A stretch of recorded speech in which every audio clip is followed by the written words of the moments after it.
এটাকে আল্লাহ কমপ্লিট করেছে। এজন্য বলা ইসলাম ইজ দ্য কমপ্লিট কোরআন। এমন কোন বিষয় নেই যেটা আল্লাহ উল্লেখ করেন নাই। আর একটু আগে আমরা জানলাম যে কোরআনে সবকিছু আছে। এই সবকিছুর ব্যাখ্যা কি? আবার সূরা কাহাফের 109 নম্বর আয়াতে আল্লাহ বলছে গাছ আর পানির কথা। এরপর আল্লাহ বলছে গাছ আর পানি জিয়ে যেটা বর্ণনা হবে মুহাম্মদ সাল্লাল্লাহু আলাইহি ওয়াসাল্লাম আমাদের নিকট যেটা রেখে গেছেন, এটা 1/3, এটা 1/4, এটা 60 ভাগ, এটা 70 ভাগ, এটা 80 ভাগ, নাকি 90 ভাগ, নাকি 99 ভাগ, নাকি 99.99 ভাগ, নাকি 100 ভাগ, এটা হলো 100%। তার মানে এখানে অন্য কোন পার্সেন্টেজ আর ঢোকানোর সুযোগই নাই। এটা ক্লোজ করে দেওয়া হয়েছে, আর এখানে কিছু ঢুকবে না। এটা হলো কমপ্লিট, যেটা কমপ্লিট ওখানে কিছু ঢুকবে না। যদি ঢুকাতে যান তাহলে যা আছে তার থেকে কিছু পড়ে যাবে। এক গ্লাস পানি পরিপূর্ণ আছে, যদি 2 ml পানি সেখানে আপনি ঢুকাতে যান তাহলে গ্লাসে 2 ml পানি কি হয়ে যাবে? বাইরে পড়ে যাবে। যতটুকুই বাইরে থেকে ধার করবেন, যেভাবে ধার করবেন, ওইটুকু ইসলাম নিজের জীবন থেকে পড়ে যাবে। এবার এই ইসলাম যে আল্লাহ তাআলা পরিপূর্ণ করলেন ব্যাখ্যা সহকারে, এটা সবকিছু লিখলেন, এটা কি বিজয়ী থাকবে কিনা আল্লাহ সুবহানাহু ওয়া তাআলা এটা স্পষ্ট করে বলেছেন সূরা ইসরাঈল অধ্যায় 17 আয়াত 81 তে, ওয়াকুল জাআল হক ওয়া সাকাল বাতিল ইন্নাল বাতিলা কানা যাহুকা। যখন সত্য সমাগত হবে তখন মিথ্যা পরাভূত হয়ে যাবে। তাহলে মানুষ যদি কোরআনুল কারীমের বিধানকে, কোরআনুল কারীমের সমাধানকে, কোরআনুল কারীমের নীতিকে, কোরআনুল কারীমের আদর্শকে নিজের পূর্ণাঙ্গ জীবনে পরিপূর্ণভাবে ধারণ করতে পারে, তাহলে আইয়ামে জাহেলিয়াত থেকে শুরু করে নিয়ে অদ্যাবধি যত বাতিল মতবাদের যত রসম রেওয়াজ আছে সবকিছু পৃথিবীতে পরাজয় মানতে বাধ্য। এটা আল্লাহ চ্যালেঞ্জ করেছে। যখন হক আসবে, হক মানে কি? এতক্ষণ থেকে যাবতীয় সেটা হলো হক। এই হক যখন পরিপূর্ণভাবে একজন মুমিন, একজন মুমিনা, একজন মুসলিম, একজন মুসলিমা মেনে চলবে, তখন বাতিলের সব পথ তার নিকট কি হবে? পরাজিত হয়ে যাবে। এখন সিদ্ধান্ত আপনার। আমি আলোচনায় ঢুকে যাব। আপনি বিজয়ী হতে চান নাকি পরাজিত হতে চান? It's only your own matter. এটা হলো আপনার ব্যক্তিগত বিষয়। তবে ইসলাম বিজয়ী থাকবেই থাকবে। আহমেদ দিদার বলেছিল ইসলাম জিতবে, হয় তোমাকে নিয়ে না হলে তোমাকে ছাড়া। ইসলাম জিতবে, ইসলাম অটো জয়ী, ইসলাম অটো জয়ী। ইসলামের বিজয় সুনিশ্চিত। এই 56,000 প্লাস বর্গ কিলোমিটারের এই রাষ্ট্র নিয়ে আপনাকে ভাবলে হবে না। এই এশিয়া মহাদেশ নিয়ে নয়, ইউরোপ মহাদেশ নিয়ে নয়, আফ্রিকা মহাদেশ নিয়ে নয়, বরং আল্লাহ রাব্বুল আলামিন যে বিধান নাযিল করেছেন, এই বিধানকে আল্লাহ তাআলা বিজয় ঘোষণা দিয়ে এই বিজয়কে নিশ্চিত করে নাযিল করেছেন, যাতে মানুষের মধ্যে কোনোদিনও হীনমন্যতা না আসে, কোনোদিনও না আসে। এরপরেও মানবতার এই সমস্যার সমাধান হয় না কেন? কোরআন এতগুলো ব্যাখ্যা দিয়ে নাযিল হলো, এত মর্মার্থ গাথা কোরআন, এরপরেও এই কোরআন আমাদের সমস্যা সমাধান করতে পারে না কেন? তাহলে সমস্যার উৎস কি? এবার কোরআনুল কারীম এটারও জবাব দিবে কেন সমস্যার সমাধান হচ্ছে না।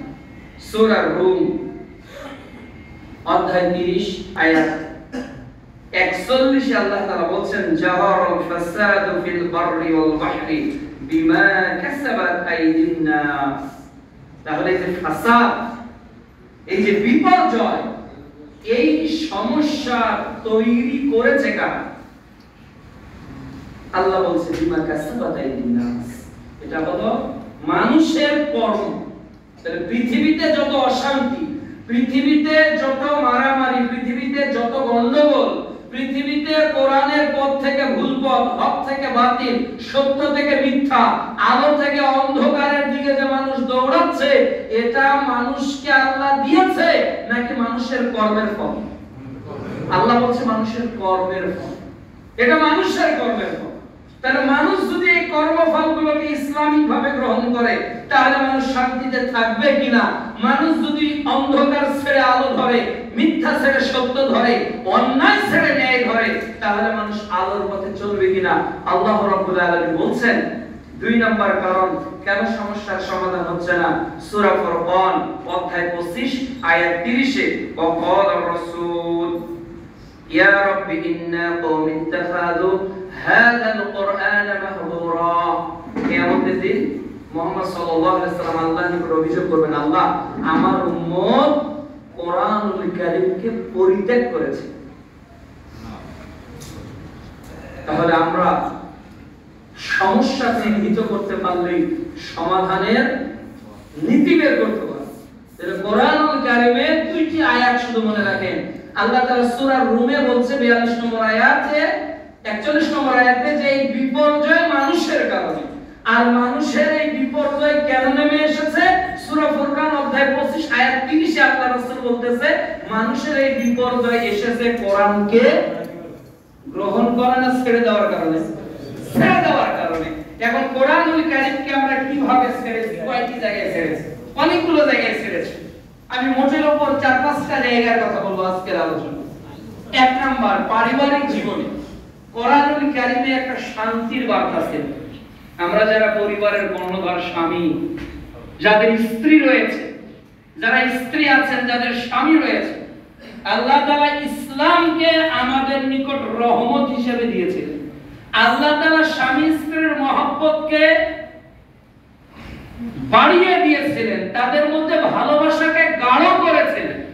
কিন্তু আজকে স্বামী স্ত্রী মধ্যে সেই মহব্বত, সেই ভালোবাসা, সেই বন্ধন আজকে কি অটুট আসছে?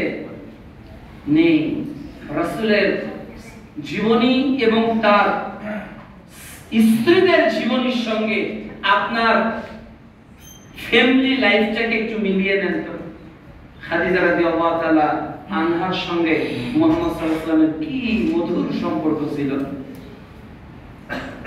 আয়েশা রাদিয়াল্লাহু তাআলা আনহার সঙ্গে রাসূলুল্লাহ সাল্লাল্লাহু আলাইহি ওয়াসাল্লামের কি মধুর সম্পর্ক ছিল।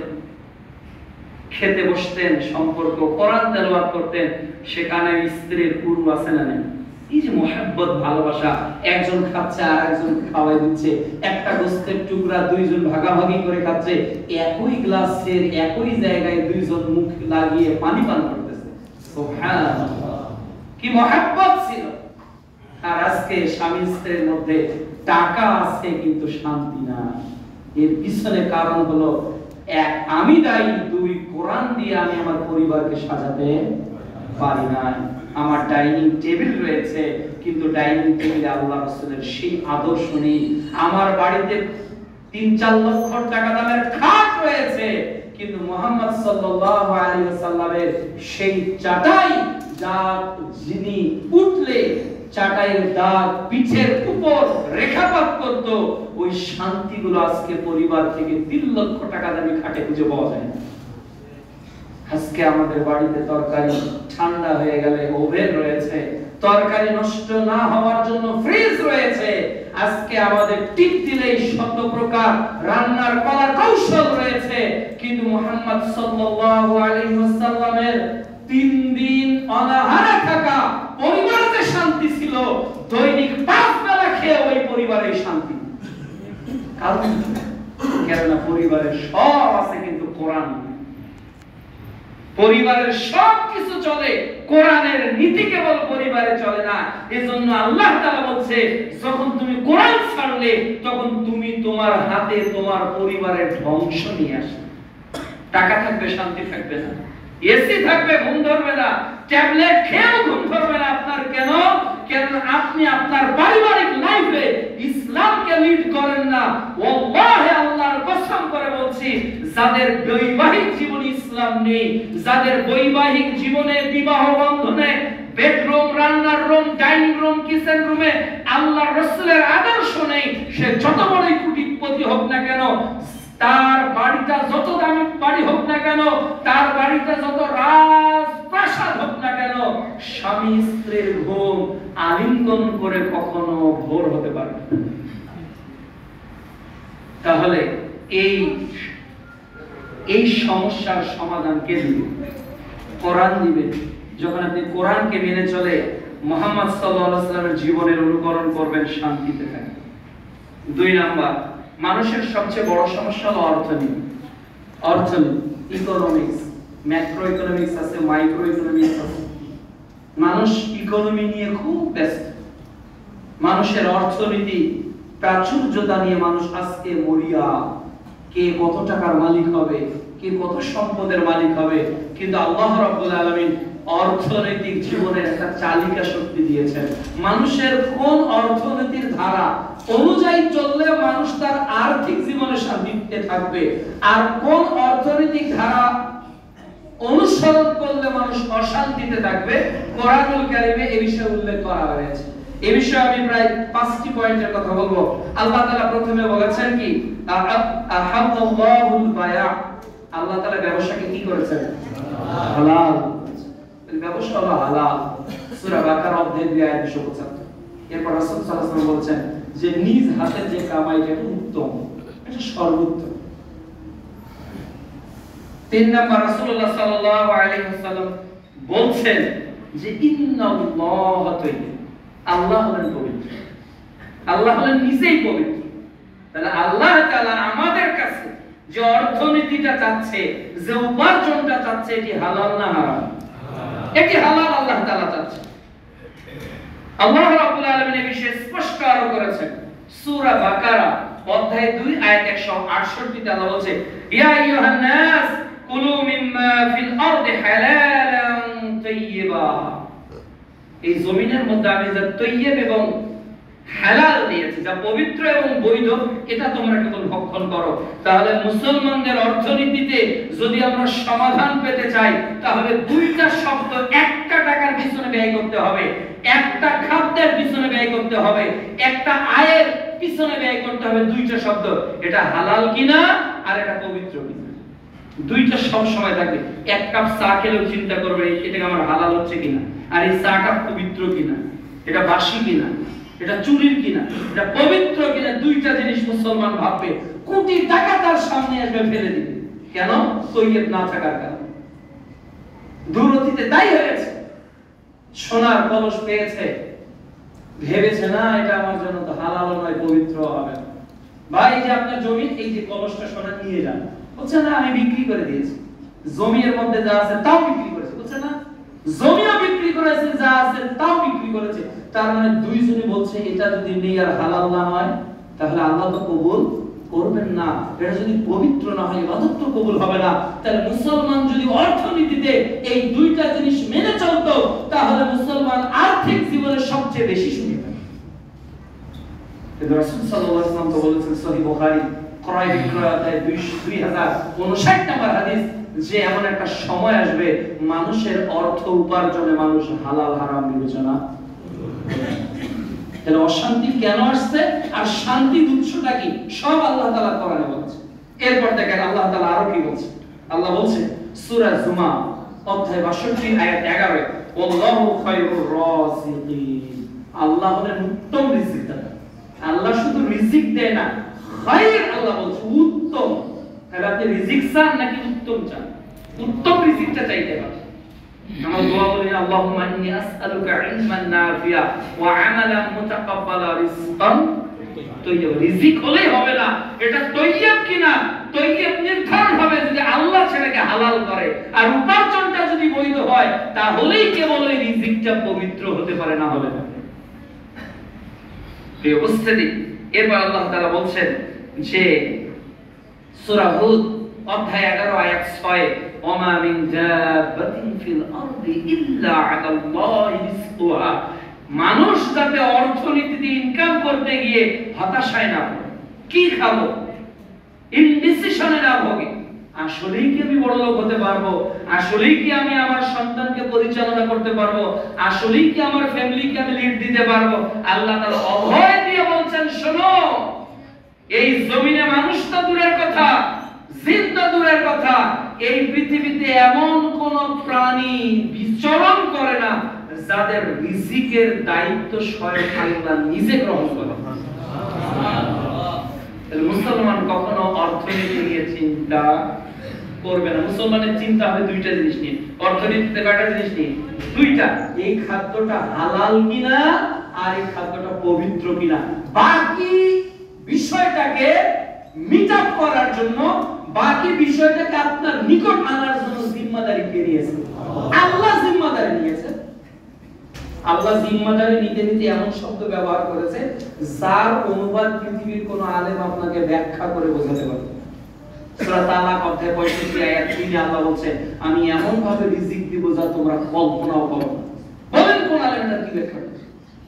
তাহলে আমার কল্পনার বাইরে রিজিক দেওয়ার যিনি ক্ষমতা রাখেন আল্লাহ।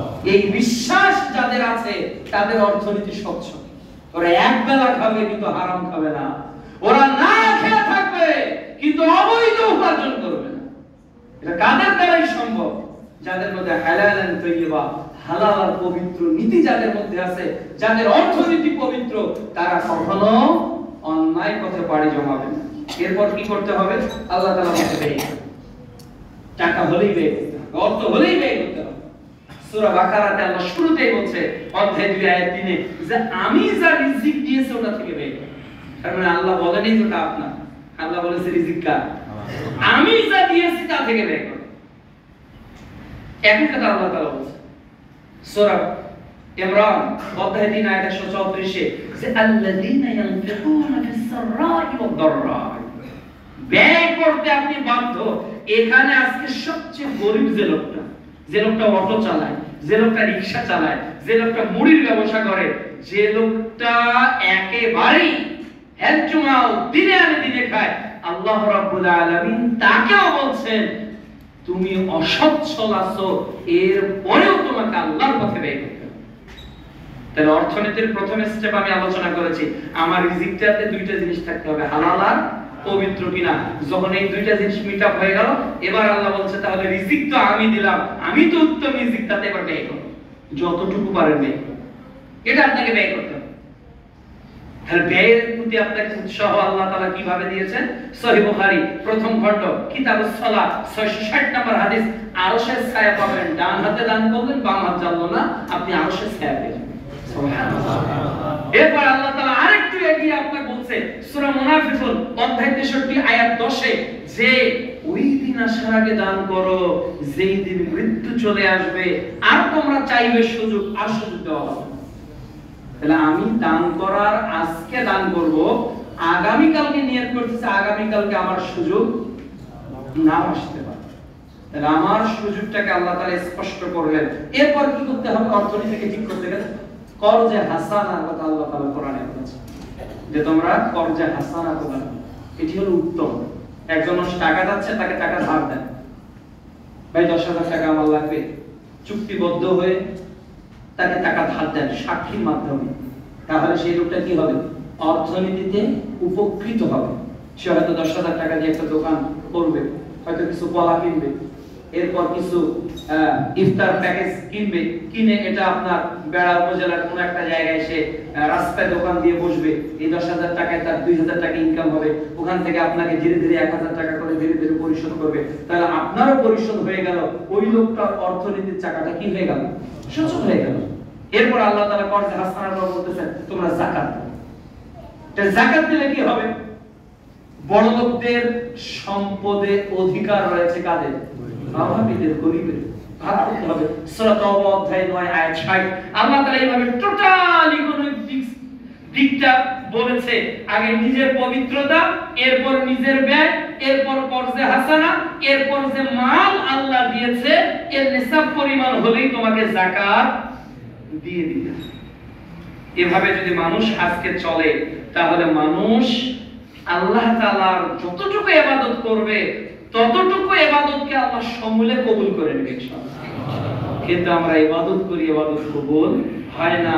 ইবাদত করি, ইবাদতে প্রশান্তি আসে না। ইবাদত করি, ইবাদতে অলসতা আসে। ইবাদত করি, ইবাদতে আগ্রহ জাগে না।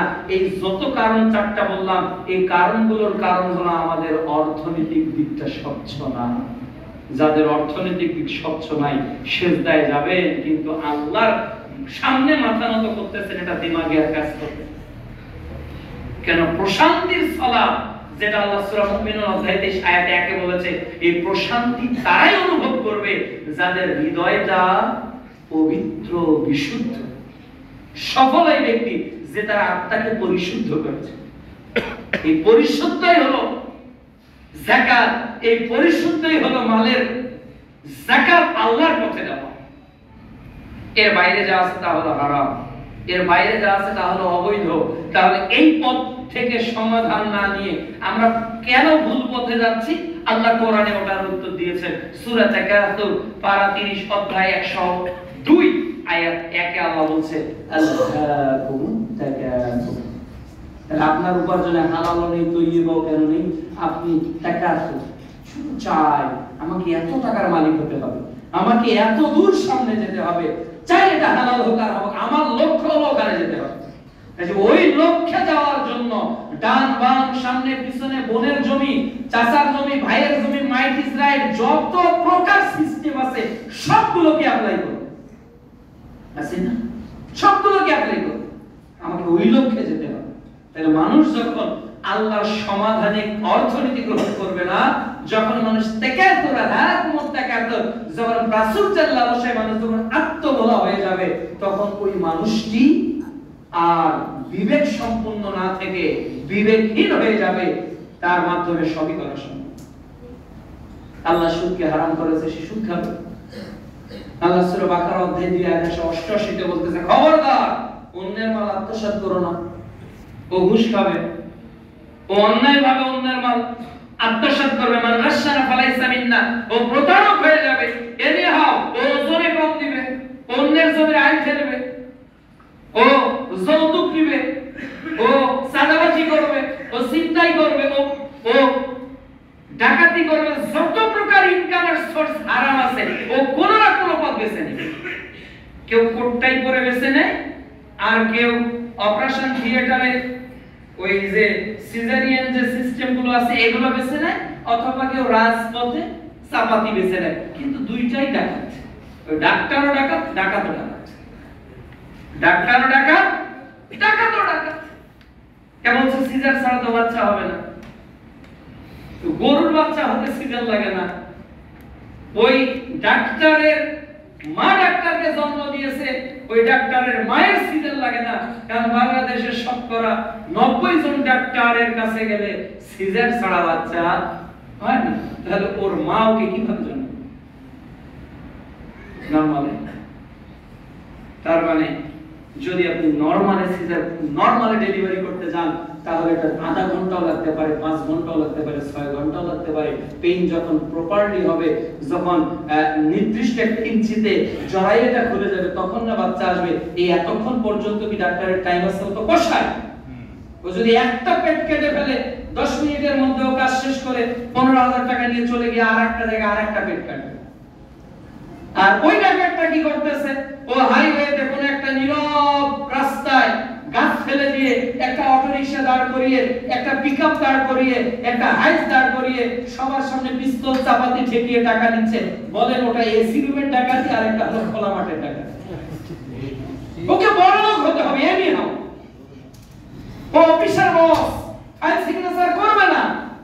ওই এমনিতে আপনার ভূমি অফিসে যান, একটা জমির খাজনা দিতে লাগবে 1000 টাকা, আর ওর ডান হাত বাম হাত খিলাতে যাবে 10,000 টাকা। এ হলো সমাজের অবস্থা যখন মানুষ নিজের অর্থনৈতিক ধসকে চিন্তা করবে না। এই প্রত্যেকটা কারণে আজকের পৃথিবীতে অর্থনৈতিক বিপর্যয় নেমে আসতেছে, যখন মানুষ হারাম উৎস থেকে ইসলামের সমাধান গ্রহণ না করে ভুল পথে যাচ্ছে, তখন মানুষের জন্য বিপদ চলে আসছে। এরপর আজকের সমাজে সবচেয়ে যে জিনিসটা বেড়ে যাচ্ছে